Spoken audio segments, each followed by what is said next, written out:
welcome to the Fire Mountain Gems and Beads Jewelry Making Studio. Today we're going to make this beautifully lavish layered gold necklace with lots of Swarovski crystal and this pre-made chain. Now I'm going to make layers of gold, and that can take a lot of time, so I'm going to use some pre-made chain. Nothing wrong with that, and these are gorgeous. So I'll start off with these two rather long chains, a snake chain and a ball chain. We're going to build to this. Now the next thing we're going to add are links of jewelry, of beads. And we're going to use beautiful Swarovski dreamy blue pearls and dreamy pink pearls. Hard to tell the difference, but oh, it's just a subtle richness to those. I love them. We're going to make some links with these. Now we've made links before, but I'm going to reiterate in case you never saw one of our other videos. So I start off with an eye pin, and I also like bead caps. This is about the gold, and we want that gold in there. So I'm going to use this tiny little bead cap. I'll put on a bead cap and the rose pearl and another tiny bead cap.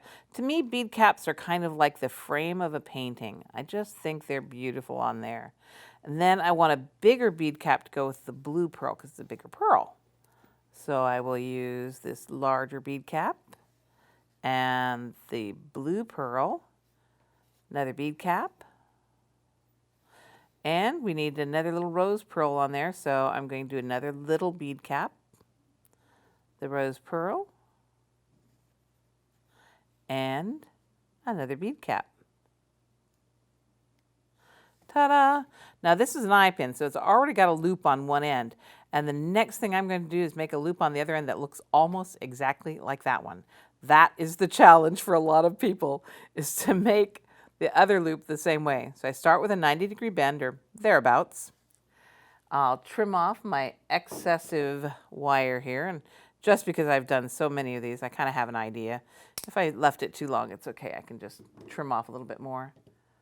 And then I use my round nose pliers, and I grip the very tip of that wire, and I roll the pliers back, reposition my jaw, put it in the lower jaw, and roll it the rest of the way to make a loop that should be very similar to my original loop. I did pretty good.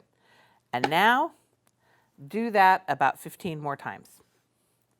Seriously, 15 more times, because we're going to make a chain of these things. So make lots of those links. We also need lengths of chain in between. So I'm going to use this bulk chain. Call it bulk chain because it doesn't have a clasp or anything on it. It's just a piece of chain.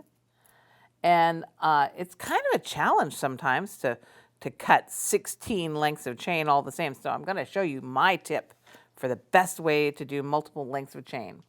First of all, this is a figure 8 chain, and it's got long links and short links. I want to start on a long link. So I'm just going to cut off this little bit here. So I'm starting on one of my big links. And I've got my great chain stay. I love the chain stay.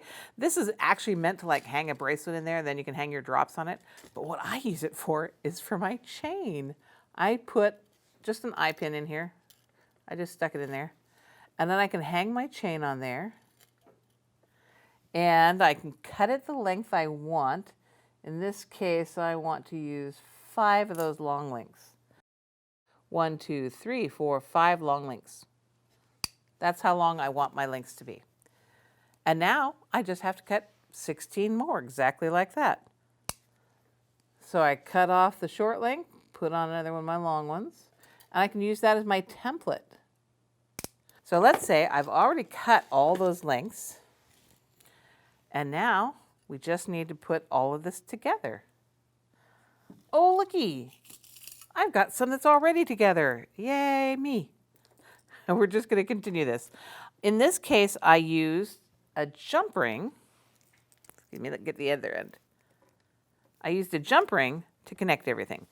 So all I have to do is grab a jump ring. I twisted it open. I put on the chain, and I put on one of those links I made earlier.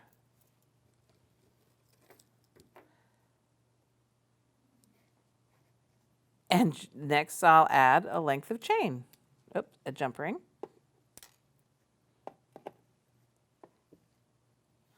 Add it to my link. Add a length of chain.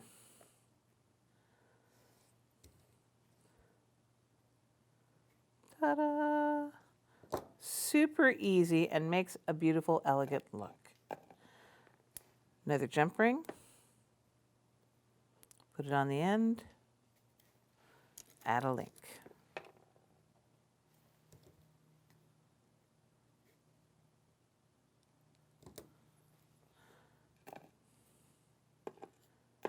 Jump ring.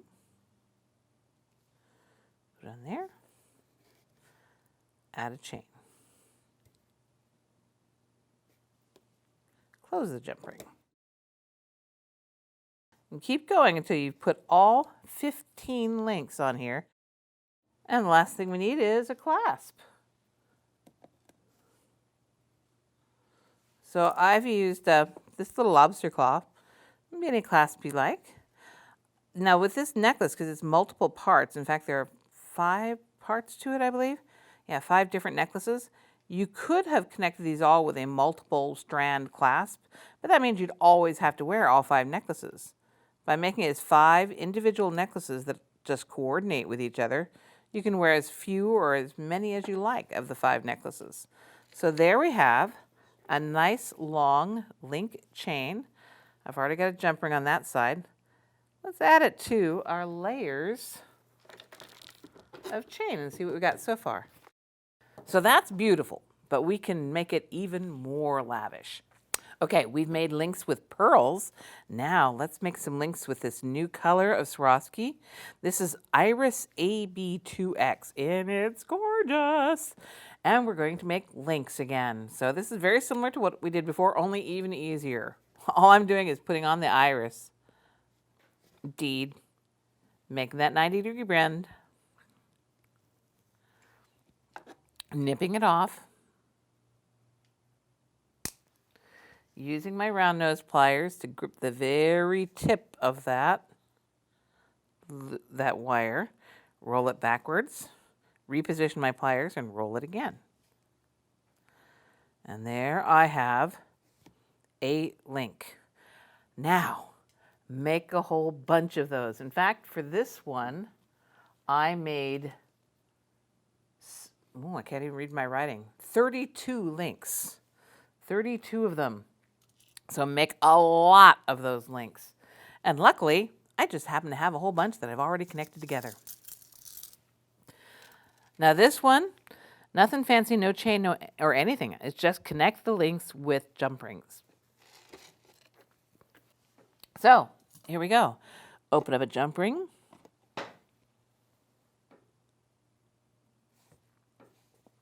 Put on the link. Add it to your chain.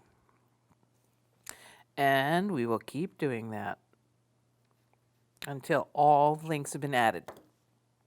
You notice when I close my jump rings, I quite often do a little bit of a wiggle back and forth.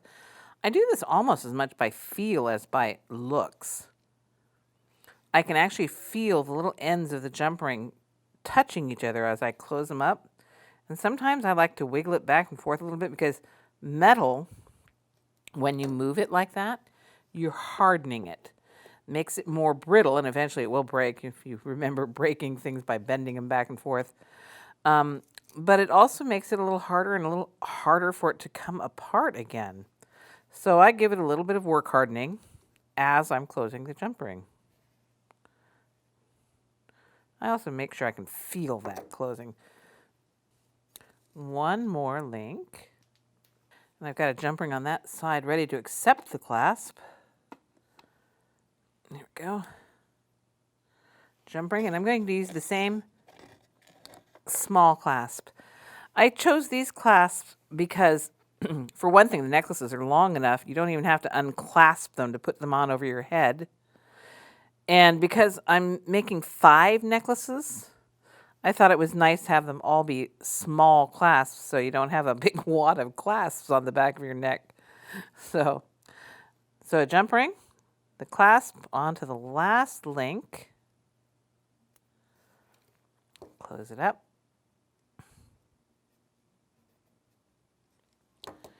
And there we have yet another simple and yet lavish necklace.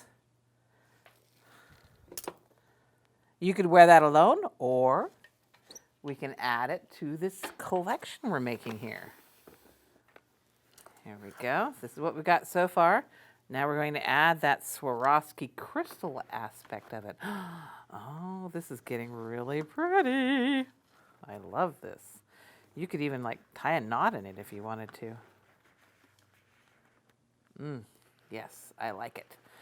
But it needs just a little bit more. Let's do just a little bit more. Next step for our lavish layered gold necklace, we're going to add a little pendant, this beautiful iris heart. Now this has got a hole in the top and we could put a jump ring through there, but I really want to add an ice pick bail. This is a really pretty one. I like the detail on the front and back. And since we're looking for a lavish look, we're going to go with this. I can use my 2 chain nose pliers to open this up a little bit wider so that these little ice picks, the little picks there, can go into the hole of the pendant. So I get one through that hole and one through the hole in the back. And sometimes I can just squeeze them with my fingers. Not strong enough this time. So I'm going to gently squeeze that closed with my chain nose pliers. Very gentle because Swarovski crystal is beautiful, but it is crystal and it will chip. So I'm being very, very gentle, making sure that's in there securely. Not going to come popping off. And again, I'm taking a shortcut. I'm going to use a pre-made delicate little chain and one of those great jump rings, the same ones I've been using earlier. And I will just add the pendant to the chain.